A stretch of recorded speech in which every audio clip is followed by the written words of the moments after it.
प्रेम से बोले शंकर भगवान की जय, मैया गौरा पार्वती की जय। हर हर महादेव। देवों का देव महादेव जी के चरण में प्रणाम करती हूँ, मेरा प्रणाम स्वीकार हो। गुरु भाई बहना, मैं एक कथा सुनाने जा रही हूँ। इस कथा को पूरा सुनिए और रहस्य जानिए।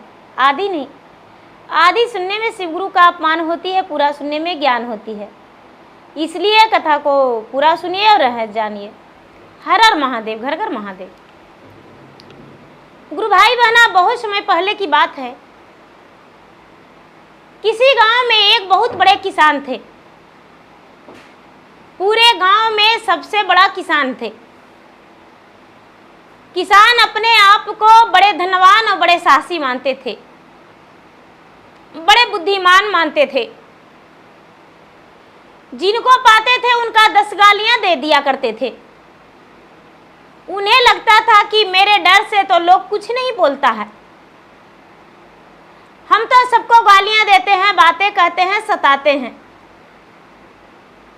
और गांव वाले मेरे डर से चुप रहते हैं। लेकिन फिर भी उनसे कोई मुंह नहीं लगाना चाहते थे। धीरे धीरे समय बीतता जा रहा था।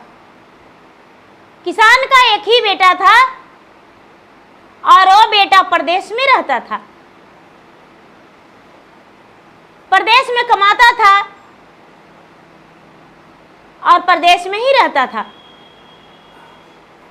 किसान के जो पत्नी थी, कोई काम करने जाती थी, घर से बाहर होती थी तो लिए गालियां देना शुरू करते जाती थी और लौटते समय भी पूरे लोग को गालियां दिया करती थी। धीरे धीरे उनका समय अच्छे से व्यतीत हो रहा था। एक समय की बात है कि उनका खेत में कोहड़ा रोपा हुआ था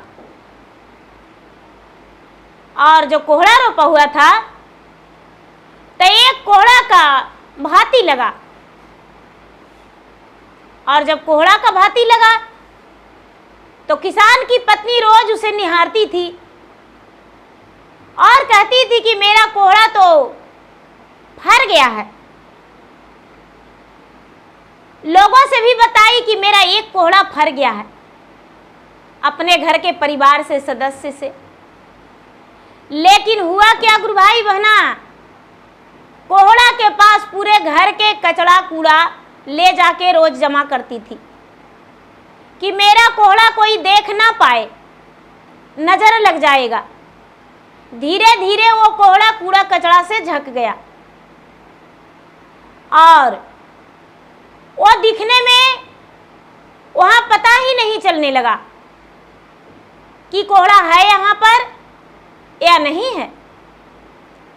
अब तो और ज्यादा किसान की पत्नी सबको गालियां देने लगी। जब जाती तब गालियां देती कि मेरा कोहड़ा तोड़ लिया, मेरा कोहड़ा तोड़ लिया। जो कि गुरु भाई बहना, पूरे गांव का लोग उसका कोई सम्मान नहीं छूते थे। लेकिन फिर भी गुरु भाई बहना वो गालियां देते रहती थी और देने लगी ज्यादा। लोग तो कोई उसका कोहड़ा तोड़े ही नहीं थे, तो क्यों उन्हें दुख लगता। एक दिन का बात है कि वो किसान की पत्नी जब गाली दे रही थी तो एक बूढ़ी माँ और कहने लगी कि बेटी किसे गालियां दे रही हो और इतना तू गालियां क्यों देती हो। गालियां जो है कोई बदली करता है तब तो ठीक है, और यदि कोई बदली नहीं करता है बेटी तो गालियां दरवाजे पे जाकर एक दुश्मन बन के वो खड़ी हो जाता है और एक दिन वो दुश्मन बन के सीने पे सवार होके मूंग दल देता है। ये बात सुनकर बूढ़ी माँ के किसान की पत्नी आग बबूले हो गई और दौड़ के बूढ़ी माँ के बाल खींच के मारने लगी। लेकिन बूढ़ी माँ तो कोई और नहीं थे, बूढ़ी माँ तो माँ जगत जननी थे। अपना भयानक रूप में बूढ़ी माँ आ गए, विराट रूप में, और कहने लगे कि बेटी तुम हमें क्या मारोगी, तुम्हें इसका पता चल जाएगा, चिंता मत करो। अपना घर जाओ, हम भी अपना स्थान पे जा रहे हैं। और इतना कह के बूढ़ी मां अंतर ध्यान हो गए। किसान की पत्नी घर चली गई। गुरु भाई बहना, उसका बेटा सालों बाद प्रदेश से आ रहा था और प्रदेश से आते आते उसका रास्ते में जो गालियां थी उसको मां बकती थी, सभी गालियां उसको बेटे के चारों तरफ घेर लिया, हरा हवा की तरह। बेटा पूछने लगा, भाई कौन हो और मुझे ऐसे घेर कर क्यों रख रहे हो? सभी गालियां कहने लगा कि भाई मैं गालियां हूं। अरे तुम गालियां हो तो मेरे साथ? हाँ, तुम्हारे मां प्रतिदिन पूरे लोग को गालियां देती है, लेकिन पूरे लोग तो निर्दोष हैं, तो उसके घर तो गालियां जाएगा नहीं। इसीलिए हम तुम्हारे पास आए हैं और तुम्हारा प्राण को हम हर लेंगे। यहीं से हम तुम्हें आगे नहीं बढ़ने देंगे। किसान का बेटा कहने लगा कि देखिए, हम हाथ जोड़ते हैं, आपको पांव पड़ते हैं। ऐसा कीजिए कि हम अभी प्रदेश से आ रहे हैं, हमें घर जाने दीजिए, हमें घर जाने दीजिए, अपने माता से और पिता से मिल लेंगे। हम बहुत भूखा है, थोड़ा सा भोजन कर लेंगे, उसके बाद मेरा प्राण को हर लीजिएगा। इतना कह के किसान का बेटा घर आ गया। मां जब देखी बेटा को तो बेटा बहुत उदास था। मां कहती है, बेटा इतना उदास तुम क्यों हो? नहीं बेटा मां, हम उदास नहीं हैं। तब तक के मां लोगों का चार गालियां दे दी कि आए मेरा बेटा का फलनवा नजर लगा दिया, चिलनवा नजर लगा दिया है, इसीलिए मेरा बेटा इतना उदास है, प्रदेश से आया है ना, इसीलिए लोगों का बर्दाश्त नहीं हो रहा है। कोई बात नहीं, बेटा बोला कि मां दूसरे को गालियां देना बंद करो मां। तब तक और गालियां देने लगी। दूसरे के घर गई दूध लाने, एक ग्वालिन के घर, और ग्वालिन से बोली, अरे बहन जी आपके घर दूध दही है? ग्वालिन बोली, दही तो नहीं बहन जी, दूध है, मेरा मटकी में दूध तो खौल रहा है, अगर जो कहो तो हम तुम्हें दूध दे देते हैं। किसान की पत्नी बड़े प्रेम से आधा केजी दूध ले ली और ग्वालिन को पैसे दे दी। किसान की पत्नी अपना बेटा को बड़े प्रेम से दूध और रोटी भोजन में दे दी। बेटा ज्यादा नहीं, एक रोटी खाया और बड़ा जोर से चिल्लाया, माँ अब मेरा प्राण नहीं बचेगा, मेरा पांव जोरों से खींच रहा है, मेरा नजर घूम रहा है, मेरा शरीर में पूरा हलचल हो रहा है, मुझे चक्कर लग रहा है माँ। इतना कह के किसान का पुत्र का बोलती बंद हो गया और किसान की पत्नी जोर जोर से चिल्लाने लगी और कहने लगी, तब तक बेटा इस दुनिया से स्वर्ग सिधार गया। किसान के पत्नी आओ नहीं ताओ देखी और ग्वालिन के घर जाके ग्वालिन को पिटाई करने लगी। मेरा बेटा को जहर देकर तूने मार दिया, किस दिन का दुश्मनी मेरा बेटा से निकाली हो। ग्वालिन कहती है कि मैं दीदी ऐसा कुछ नहीं किया हूं, मैं बिल्कुल निर्दोष हूं, मैं कोई जहर नहीं दिया हूं। ग्वालिन को वो किसान की पत्नी कहती है, तुम डायन हो, मेरा बेटा को खा गई। बेचारी ग्वालिन कहती है कि दीदी यदि कोई डायन होता तो क्या मनुष्य को खा जाता, तो मनुष्य पृथ्वी पे रहता? ऐसा कोई बात नहीं है दीदी, कोई संसार में डायन नहीं होता है जो मनुष्यों का भोजन करे। नहीं दीदी ऐसा कोई बात नहीं। और लोगों से चीख चीख चिल्ला चिल्ला के कहने लगी कि भाई मैं निर्दोष हूं, मेरा प्राण को रक्षा करो। अगल बगल के सभी पड़ोस ग्वालिन के बारे में जानते थे और कहने लगे कि नहीं नहीं, ये बेचारी कितनी सीधी सादी है, प्रतिदिन हमें घर घर दही और दूध पहुंचाती है, ये ऐसा नहीं कर सकती है। एक किसान की पत्नी तो फालतू के गालियां दिया करती है। किसान की पत्नी दौड़े दौड़े थाने गई और जाके पुलिस के बोली कि भाई मेरा बेटा को ग्वालिन ने मार दिया, दूध में जहर दे दी, वो डायन है, खा गई। थाने वाले आए और बेचारी ग्वालिन का हाथ में हथकड़ियां लगा दिए। बेचारी ग्वालिन चीख चीख चिल्ला चिल्ला के कहने लगी कि दरोगा साहब मैं निर्दोष हूं, मैं कोई जहर नहीं दिया हूं। उस ग्वालिन से, उस किसान की पत्नी से पूछिए, उन्होंने मुझे एक बर्तन दिया और मैं अपने मटकी से दूध ढार कर दिया हूं। आप चाहें तो इस दूध को मेरे बेटा को पहले पिला दीजिए। दरोगा और पुलिस था बोला कि भाई ऐसा बात है तो इसका मटकी का दूध पहले इसका बेटा को पिलाते हैं।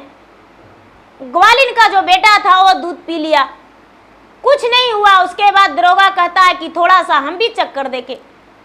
दरोगा ने भी दूध पी लिए।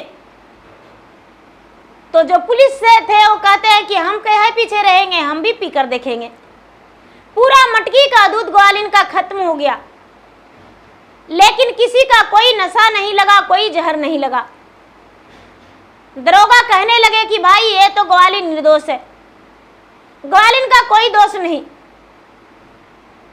इसलिए आपका बेटा किसी कारण से मरा होगा।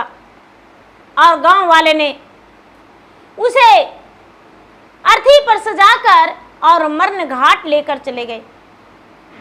जब मरण घाट लेकर चले गए, मरण घाट पे रख दिए उसका अर्थी को और लकड़ियां के सारा बोझने लगे। तो फिर से गालियां उसके पास आके कहता है कि अरे भाई निर्भेद काहे पड़े हो, कुछ तो बोलो। तुम्हारा माता इतना बड़ा गलती करती है, इतना बड़ा गलती करती है, लोगों को गालियां देती है, तो वो गालियां जो है हम तुम्हारा प्राण को हरे, कुछ बोलो। मरा हुआ मुर्दा कहता है कि मैं क्या करूं, मैं तो निर्दोष हूं,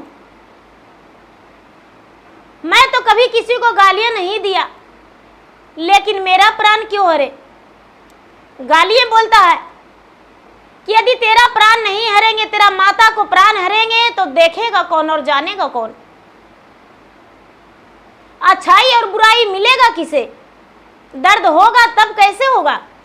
तेरा माता मर जाएगी तो दर्द उसे नहीं होगा। इसीलिए तुम्हें हम प्राण हर के और तुम्हारा माता को सच्चाई दिखाना चाहते हैं। आज तक के तुम्हें हम क्षमा कर दिए, तेरा प्राण को रक्षा कर रहे हैं, तेरा प्राण को वापस कर रहे हैं, लेकिन तुम जाओ अपने घर और अपने माता से बोल देना ते हमारा माँ कोहड़ा के लिए गाली दिया लोगों का, कोहड़ा तो उसी स्थान पे पड़ा हुआ है।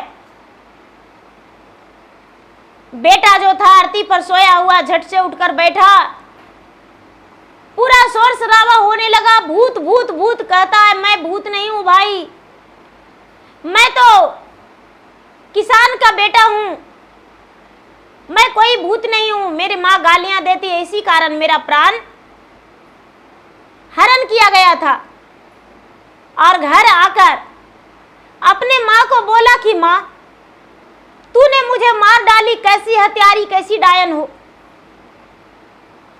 माँ मेरे प्राण हरने के बाद, मेरे मरने के बाद तू ग्वालिन को भी गाली दी होगी, क्योंकि उसको घर से दूध लाई थी। लोगों ने बोला कि हाँ बेटा ये सही बात है। उसकी माँ बोली हाँ बेटा हम गाली दिए थे। बेटा बोला माँ यदि तुम दोबारा किसी को गाली देगी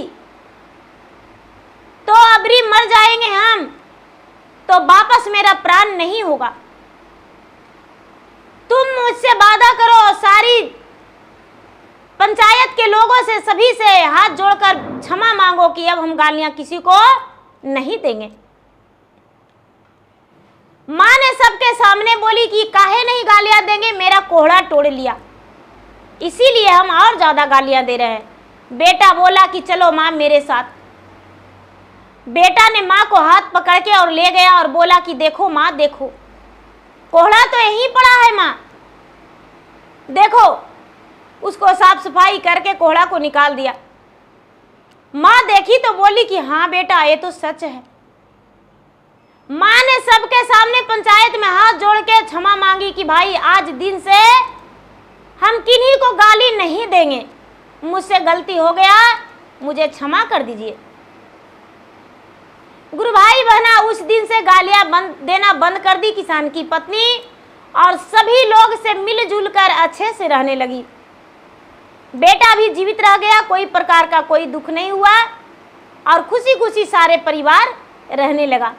तो निर्दोष में किसी को हम बोलेंगे कुछ भी तो क्या वो सत्य हो जाएगा? नहीं,